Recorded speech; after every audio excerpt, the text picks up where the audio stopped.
بہروپیہ، غلام عباس۔ یہ اس زمانے کی بات ہے جب میری عمر بس کوئی 13-14 برس کی تھی۔ ہم جس محلے میں رہتے تھے وہ شہر کے ایک بارونق بازار کے پچھواڑے واقع تھا۔ اس جگہ زیادہ تر درمیانے طبقے کے لوگ یا غریب غربا ہی آباد تھے۔ البتہ ایک پرانی حویلی وہاں ایسی تھی جس میں اگلے وقتوں کی نشانی کوئی صاحب زادہ صاحب رہا کرتے تھے۔ ان کے ٹھاٹ تو کچھ ایسے امیرانہ نہ تھے، مگر اپنے نام کے ساتھ رئیس اعظم لکھنا شاید وہ اپنا فرض منصبی سمجھتے تھے۔ ادھیڑ عمر، بھاری بھرکم آدمی تھے، گھر سے باہر ذرا کم ہی قدم نکالتے۔ ہاں، ہر روز تیسرے پہر حویلی کے احاطے میں اپنے احباب کے جھرمٹ میں بیٹھ کر گپیں اڑانا اور زور زور سے قہقہے لگانا ان کا دل پسند مشغلہ تھا۔ ان کے نام کی وجہ سے اکثر حاجت مند یتیم خانوں کے ایجنٹ اور طرح طرح کے چندہ اگاہنے والے ان کے دروازے پر سوالی بن کر آیا کرتے۔ علاوہ ازیں جادو کے پروفیسر، رمال، نجومی، نقال، بھاٹ اور اسی قماش کے دوسرے لوگ بھی اپنا ہنر دکھانے اور انعام اکرام پانے کی توقع میں آئے دن ان کی حویلی میں حاضری دیا کرتے۔ جس زمانے کا میں ذکر کر رہا ہوں، ایک بہروپیہ بھی طرح طرح کے روپ بھر کر ان کی حویلی میں آیا کرتا۔ کبھی خاکی کوٹ پتلون پہنے، چمڑے کا تھیلا گلے میں ڈالے، چھوٹے چھوٹے شیشوں اور نرم کمانیوں والی اینک آنکھوں پر لگائے، چٹھی رساں بنا ہر ایک سے بیرنگ خط کے دام وصول کر رہا ہے۔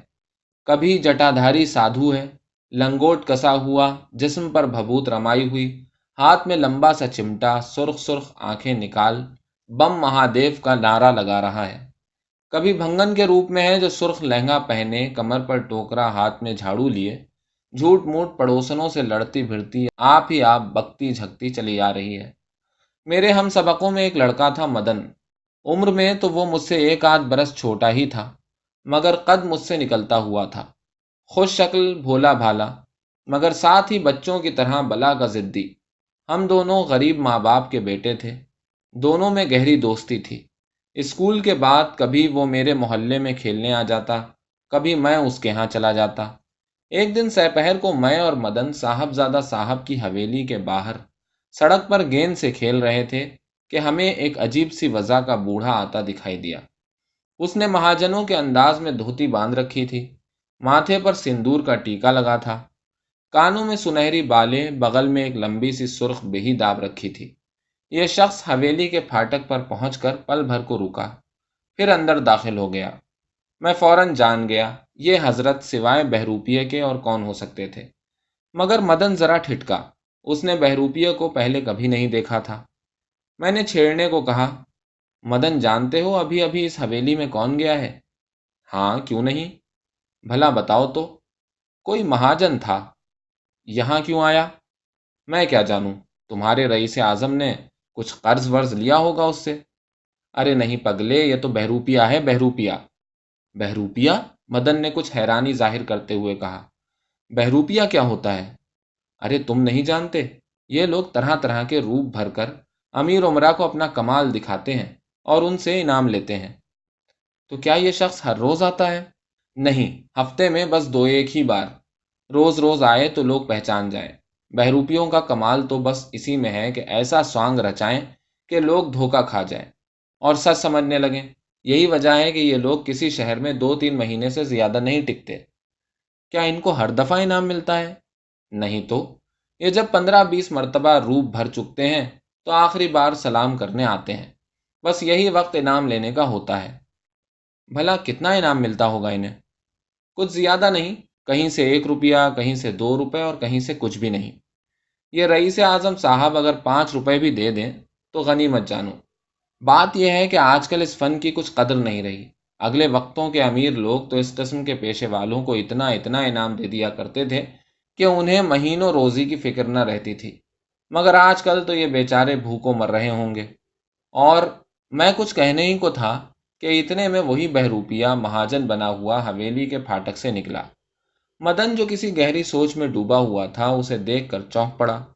بہروپیہ ہماری طرف دیکھ کر مسکرایا اور پھر بازار کی طرف چل دیا۔ بہروپیہ کا پیٹھ موڑنا تھا کہ مدن نے اچانک میرا ہاتھ زور سے تھام لیا اور دھیمی آواز میں کہنے لگا، اسلم، آؤ اس بہروپیہ کا پیچھا کریں اور دیکھیں کہ وہ کہاں رہتا ہے، اس کا گھر کیسا ہے، اس کا کوئی نہ کوئی میک اپ روم تو ہوگا ہی، شاید اس تک ہماری رسائی ہو جائے۔ پھر میں یہ بھی دیکھنا چاہتا ہوں کہ وہ اپنی اصلی صورت میں کیسا لگتا ہے۔ مدن، دیوانے نہ بنو، میں نے کہا۔ نہ جانے اس کا ٹھکانہ کدھر ہے، ہم کہاں مارے مارے پھریں گے، نہ جانے ابھی اس کو اور کن کن گھروں میں جانا ہے۔ مگر مدن نے ایک نہ سنی، وہ مجھے کھینچتا ہوا لے چلا۔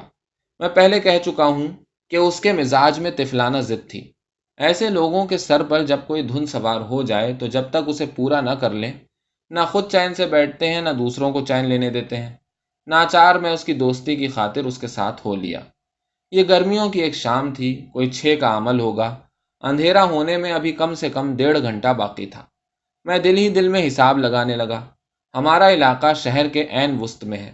یہاں پہنچتے پہنچتے اگر بہروپیے نے آدھے شہر کا احاطہ بھی کر لیا ہو تو ابھی آدھا شہر باقی ہے، جہاں اسے اپنے فن کی نمائش کے لیے جانا ضروری ہے۔ چنانچہ اگر زیادہ نہیں تو 2 گھنٹے تو ضروری ہمیں اس کے پیچھے پیچھے چلنا پڑے گا۔ وہ تیز تیز قدم اٹھاتا ہوا ایک سے دوسرے بازار میں گزرتا جا رہا تھا۔ راستے میں جب کبھی کوئی بڑی حویلی یا مکان کا دیوان خانہ نظر آتا تو وہ بلا تکلف اندر داخل ہو جاتا، اور ہمیں 2-3 منٹ باہر اس کا انتظار کرنا پڑتا۔ بعض بڑی بڑی دکانوں میں بھی اس نے حاضری دی، مگر وہاں وہ 1 آدھ منٹ سے زیادہ نہ رکا۔ شفق کی کچھ کچھ سرخی ابھی آسمان پر باقی تھی کہ ان حاضریوں کا سلسلہ ختم ہو گیا، کیونکہ بہروپیہ اب شہر کے دروازے سے باہر نکل آیا تھا اور فصیل کے ساتھ ساتھ چلنے لگا تھا۔ ہم نے اب تک بڑی کامیابی سے اپنے کو اس کی نظروں سے اوجھل کر رکھا تھا۔ اس میں بازاروں کی ریل پیل سے ہمیں بڑی مدد ملی تھی، مگر اب ہم ایک غیر آباد علاقے میں تھے جہاں اکا دکا آدمی ہی چل پھر رہے تھے۔ چنانچہ ہمیں قدم قدم پر یہ دھڑکا تھا کہ کہیں اچانک وہ گردن پھیر کر ہمیں دیکھ نہ لے۔ بہرحال ہم انتہائی احتیاط کے ساتھ اور اس سے خاصی دور رہ کر اس کا تعاقب کرتے رہے۔ ہمیں زیادہ چلنا نہ پڑا۔ جلدی ہی ہم ایک ایسے علاقے میں پہنچ گئے جہاں فصیل کے ساتھ ساتھ خانہ بدوشوں اور غریب غربا نے پھوس کے جھونپڑے ڈال رکھے تھے۔ اس وقت ان میں سے کئی جھونپڑوں میں چراغ جل رہے تھے۔ بہروپیہ ان جھونپڑوں کے سامنے سے گزرتا ہوا آخری جھونپڑے کے پاس پہنچا، جو ذرا الگ تھلگ تھا۔ اس کے دروازے پر ٹاٹ کا پردہ پڑا ہوا تھا۔ جھونپڑے کے باہر ایک ننھی سی لڑکی جس کی عمر کوئی 3 برس ہوگی اور ایک 5 برس کا لڑکا زمین پر بیٹھے کنکریوں سے کھیل رہے تھے۔ جیسے ہی انہوں نے بہروپیوں کو دیکھا وہ خوشی سے چلانے لگے، ابا جی آ گئے، ابا جی آ گئے، اور وہ اس کی ٹانگوں سے لپٹ گئے۔ بہروپیے نے ان کے سروں پر شفقت سے ہاتھ پھیرا، پھر وہ ٹاٹ کا پردہ سرکا کر بچوں سمیت جھونپڑے میں داخل ہو گیا۔ میں نے مدن کی طرف دیکھا۔ کہو اب کیا کہتے ہو؟ ذرا روکے رہو، وہ ابھی مہاجن کا لباس اتار کر اپنے اصلی روپ میں باہر نکلے گا۔ اتنی گرمی میں اس سے جھونپڑے کے اندر کہاں بیٹھا جائے گا؟ ہم نے کوئی 15-20 منٹ انتظار کیا ہوگا کہ ٹاٹ کا پردہ پھر سرکا اور ایک نوجوان آدمی ململ کی دھوتی کرتا پہنے، پٹیاں جمائے، سر پر دوپلی ٹوپی ایک خاص انداز سے ٹیڑھی رکھے جھونپڑے سے باہر نکلا۔ بوڑھے مہاجن کی سفید مونچھیں غائب تھیں اور ان کے بجائے چھوٹی چھوٹی سیاہ مونچھیں اس کے چہرے پر زیب دے رہی تھیں۔ یہ وہی ہے، یکبارگی مدن چلا اٹھا، وہی قد، وہی ڈیل ڈول۔ اور جب ہم اس کے پیچھے پیچھے چل رہے تھے تو اس کی چال بھی ویسی ہی تھی جیسی مہاجن کا پیچھا کرنے میں ہم نے مشاہدہ کی تھی۔ میں اور مدن حیرت سے ایک دوسرے کا منہ تکنے لگے۔ اب کہ اس نے یہ کیسا روپ بھرا؟ اس وقت وہ کن لوگوں کو اپنے بہروپ کا کمال دکھانے جا رہا ہے؟ وہ شخص کچھ دور فصیل کے ساتھ ساتھ چلتا رہا، پھر ایک گلی میں ہوتا ہوا دوبارہ شہر کے اندر پہنچ گیا۔ ہم بدستور اس کے پیچھے لگے رہے۔ وہ بازار میں چلتے چلتے ایک پنواڑی کی دکان پر رک گیا۔ ہم سمجھے کہ شاید پان کھانے رکا ہے، مگر نہ تو اس نے جیب سے پیسے نکالے اور نہ پنواڑی نے اسے پان ہی بنا کے دیا۔ البتہ ان دونوں میں کچھ بات چیت ہوئی جسے ہم نہیں سن سکے۔ پھر ہم نے دیکھا کہ پنواڑی دکان سے اتر آیا اور بہروپیہ اس کی جگہ گدی پر بیٹھ گیا۔ پنواڑی کے جانے کے بعد اس دکان پر کئی گاہک آئے، جن کو اس نے سگریٹ کی ڈبیاں دیں اور پان بنا بنا کے دیے۔ وہ پان بڑی چابک دستی سے بناتا تھا، جیسے یہ بھی کوئی فن ہو۔ ہم کوئی 1/2 گھنٹے تک بازار کے اس نکڑ پر کھڑے یہ تماشا دیکھتے رہے۔ اس کے بعد ایک دم ہمیں سخت بھوک لگنے لگی اور ہم وہاں سے اپنے اپنے گھروں کو چلے آئے۔ اگلے روز اتوار کی چھٹی تھی۔ میں نے سوچا تھا کہ صبح 8-9 بجے تک سو کر کل کی تھکان اتاروں گا، مگر ابھی نور کا تڑکا ہی تھا کہ کسی نے میرا نام لے لے کر پکارنا اور دروازہ کھٹکھٹانا شروع کر دیا۔ میں ہڑبڑا کر اٹھ بیٹھا، نیچے گلی میں جھانک کر دیکھا تو مدن تھا۔ میں پیچو تاب کھاتا سیڑھیوں سے اترا۔ اسلم، جلدی سے تیار ہو جاؤ، اس نے مجھے دیکھتے ہی کہا۔ کیوں، کیا بات ہے؟ جلدی کرو، کہیں بہروپیہ صبح ہی صبح گھر سے نہ چل دے۔ بھائی تم بھی کمال کرتے ہو، اب اس کا خیال چھوڑ دو مدن، پھر رات تم نے اسے دیکھ بھی تو لیا تھا۔ واہ، میں نے بہروپیہ کو تھوڑا ہی دیکھا تھا، وہ تو پنواڑی تھا۔ اور اس نے مجھے ایسی التجا بھری نظروں سے دیکھا کہ میرا دل فوراً پسیج گیا۔ جب ہم کبھی دوڑتے کبھی تیز تیز قدم اٹھاتے فصیل کی طرف جا رہے تھے تو مدن نے مجھے بتایا کہ رات بھر وہ بہروپیہ کو خواب میں طرح طرح کے روپ میں دیکھتا رہا۔ پھر صبح کو 4 بجے کے قریب آپ ہی آپ اس کی آنکھ کھل گئی اور اس کے بعد پھر اسے نیند نہ آئی۔ ابھی سورج نکلنے نہیں پایا تھا کہ ہم بہروپیہ کے جھونپڑے کے پاس پہنچ گئے۔ پچھلی رات ہم اندھیرے میں اس علاقے کا صحیح جائزہ نہ لے سکے تھے، مگر اب دن کی روشنی میں ہمیں ان جھوپڑوں کے مکینوں کی غربت اور خستہ حالی کا بخوبی اندازہ ہو گیا۔ بہروپیہ کے جھوپڑے پر ٹاٹ کا جو پردہ پڑا تھا اس میں بھی کئی پیوند لگے تھے۔ ہم 2 3 بار اس کے جھوپڑے کے سامنے سے گزرے، ہر بار ہمیں اندر سے بچوں کی آوازیں دو ایک نسوانی آوازوں کے ساتھ ملی ہوئی سنائی دیں۔ آخر کوئی 10 منٹ کے بعد ایک شخص بوسیدہ سا تہمت باندھے، بنیان پہنے، ایک ہاتھ میں گڑوی تھامے جھوپڑے سے برآمد ہوا۔ اس کی داڑھی مونچھ صاف تھی، سانولا رنگ، اس کو دیکھ کر اس کی عمر کا صحیح اندازہ کرنا مشکل تھا۔ وہ شخص آگے آگے اور ہم اس کے پیچھے پیچھے کچھ دور فصیل کے ساتھ ساتھ چلے۔ آگے ایک باڑہ آیا جس میں کچھ گائے بھینسیں کھوٹوں سے بندھی ہوئی تھیں۔ وہ شخص اس باڑے کے اندر چلا گیا اور میں اور مدن باہر ہی اس کی نظروں سے اوجھل ایک طرف کھڑے ہو گئے، جہاں سے ہم اس کی حرکات و سکنات کو بخوبی دیکھ سکتے تھے۔ اس نے ایک بھینس کو پچکارا، پھر وہ زمین پر بیٹھ کر اس کے تھنوں کو سہلانے لگا۔ اس کو دیکھ کر ایک بڈھا جو بھینسوں کے پاس ایک چارپائی پر بیٹھا حقہ پی رہا تھا اٹھا اور ایک بڑی سی بالٹی لے آیا۔ اب اس شخص نے بھینس کو دوہنا شروع کیا۔ ہم اگرچہ اس سے کچھ دور کھڑے تھے مگر دودھ کی دھاروں کی آواز دھیمی دھیمی سن سکتے تھے۔ جب وہ ایک بھینس کو دو چکا تو دوسری کی طرف گیا، پھر تیسری کی طرف۔ اس کے بعد گایوں کی باری آئی اور اس نے 2 3 گایوں کو بھی دوہا، جن کے دودھ کے لیے بڈھے نے ایک اور بالٹی لا کر رکھ دی تھی۔ اس کام میں کوئی 1 گھنٹہ صرف ہوا۔ بڈھے نے اس کی گڑوی کو دودھ سے بھر دیا، جسے لے کر وہ باڑے سے نکل آیا۔ ہم پہلے ہی وہاں سے کھسک لیے تھے۔ جب وہ ذرا اور چلا تو میں نے مدن کو چھیڑنے کے لیے کہا، لو، اب تو حقیقت کھل گئی تم پر، چلو اب گھر چلیں، ناحق تم نے میری نیند خراب کی۔ مگر بھیا وہ بہروپیہ کہاں تھا؟ وہ تو گوالا تھا، گوالا۔ آؤ تھوڑی دیر اس کا اور پیچھا کریں۔ میں نے مدن سے زیادہ حیل و حجت کرنا مناسب نہ سمجھا۔ ہم کچھ دیر ادھر ادھر ٹہلتے رہے۔ ہم نے اس کا ٹھکانہ تو دیکھ ہی لیا تھا، اب وہ ہماری نگاہوں سے کہاں چھپ سکتا تھا۔ جب ہمیں اس کے جھوپڑے کے آس پاس گھومتے آدھا گھنٹہ ہو گیا تو ہمیں ایک تانگا فصیل کے ساتھ والی سڑک پر تیزی سے ادھر آتا ہوا دکھائی دیا۔ یہ تانگا بہروپیے کے جھوپڑے کے قریب پہنچ کر رک گیا۔ اس میں کوئی سواری نہ تھی۔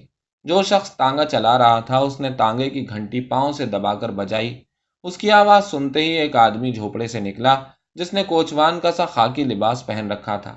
اس کو دیکھ کر تانگے والا تانگے سے اتر پڑا اور یہ شخص تانگے میں آ بیٹھا اور راسیں تھام گھوڑے کو بڑی مہارت سے ہانکنے لگا۔ جیسے ہی تانگا چلا پہلے شخص نے پکار کر کہا، تانگا ٹھیک 2 بجے اڈے پر لے آنا۔ دوسرے شخص نے گردن ہلائی۔ اس کے بعد ہمارے دیکھتے ہی دیکھتے وہ تانگا نظروں سے اوجھل ہو گیا۔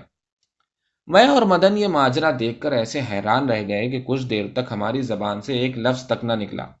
آخر مدن نے سکوت کو توڑا، چلو یہ تو معلوم ہو ہی گیا کہ یہ شخص 2 بجے تک کیا کرے گا۔ اتنی دیر تک ہمیں بھی چھٹی ہو گئی، اب ہمیں 2:30 3 بجے تک یہاں پہنچ جانا چاہیے۔ میں نے کچھ جواب نہ دیا۔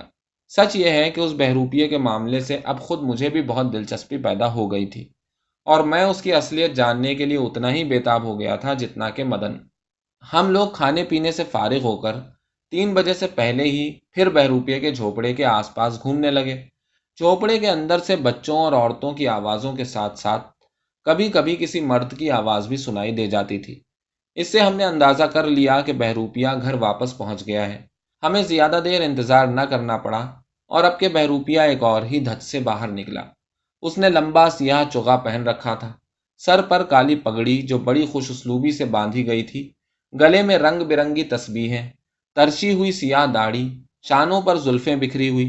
اس نے بغل میں لکڑی کی ایک سیاہ صندوقچی داب رکھی تھی۔ معلوم ہوتا تھا کہ آج اس نے صوفی درویش کا سوانگ بھرا ہے۔ مگر ابھی کل ہی تو وہ مہاجن کے روپ میں شہر کا دورہ کر چکا تھا، اور کوئی نیا روپ بھرنے کے لیے اسے 2-3 دفعہ کا وقفہ درکار تھا۔ پھر آج کس لیے اس نے یہ وضع بنائی ہے؟ اس سوال کا ہمارے پاس کوئی جواب نہ تھا، چنانچہ ہم چپکے چپکے اس کے پیچھے پیچھے رہے۔ وہ شخص جلد جلد قدم اٹھاتا ہوا شہر میں داخل ہو گیا۔ وہ کئی بازاروں میں سے گزرا، مگر خلاف معمول وہ کسی حویلی یا دکان پر نہیں رکا۔ معلوم ہوتا تھا آج اسے اپنے فن کا مظاہرہ کرنے اور داد پانے کا کچھ خیال نہیں ہے۔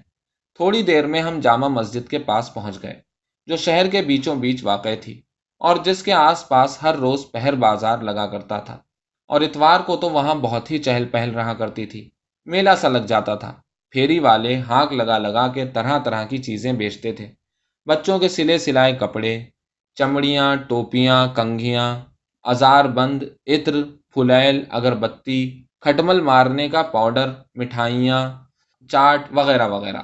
علاوہ ازیں تعویذ گنڈے والے، جڑی بوٹی والے اور ایسے ہی اور پیشے والے اپنی انوکھی وضع اور اپنی مخصوص صدا سے اس بازار کی رونق بڑھاتے تھے۔ ہمارا بہروپیہ بھی خاموشی سے ان لوگوں میں آ کر شامل ہو گیا۔ اس نے اپنی سیاہ صندوقچی کھول کر دونوں ہاتھوں میں تھام لی۔ اس صندوقچی میں بہت سی چھوٹی چھوٹی شیشیاں قرینے سے رکھی تھیں۔ اس نے کچھ شیشیاں صندوقچی کے ڈھکنے پر بھی جما دیں، پھر بڑے گمبھیر لہجے میں صدا لگانی شروع کی۔ آپ کی آنکھوں میں دھند ہو، لالی ہو، خارش ہو، بینائی کمزور ہو، پانی ڈھلکتا ہو، رات کو نظر نہ آتا ہو، تو میرا بنایا ہوا خاص سرما نین سک استعمال کیجیے۔ اس کا نسخہ مجھے مکہ شریف میں ایک درویش بزرگ سے دستیاب ہوا تھا۔ خدمت خلق کے خیال سے قیمت بہت ہی کم رکھی گئی ہے، یعنی صرف 4 آنے 1 شیشی۔ یہ سرما اس میں بامسمہ ہے، اس کے لگاتے ہی آنکھوں میں ٹھنڈک پڑ جاتی ہے۔ آئیے ایک سلائی لگوا کر آزمائش کر لیجیے، اس کے کچھ دام نہیں۔ سرمہ مفت نظر ہوں، میری قیمت یہ ہے کہ رہے چشم خریدار پہ احساں میرا۔ میں اور مدن حیرت زدہ ہو کر بہروپیے کو دیکھنے لگے۔ ہمیں اپنی آنکھوں پر یقین نہ آتا تھا، مگر اس نے سچ مچ سرما فروشی شروع کر دی تھی۔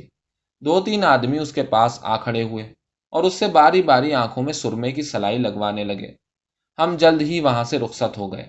ہم نے بہروپیے کو اس کے اصلی روپ میں دیکھنے کا خیال چھوڑ دیا۔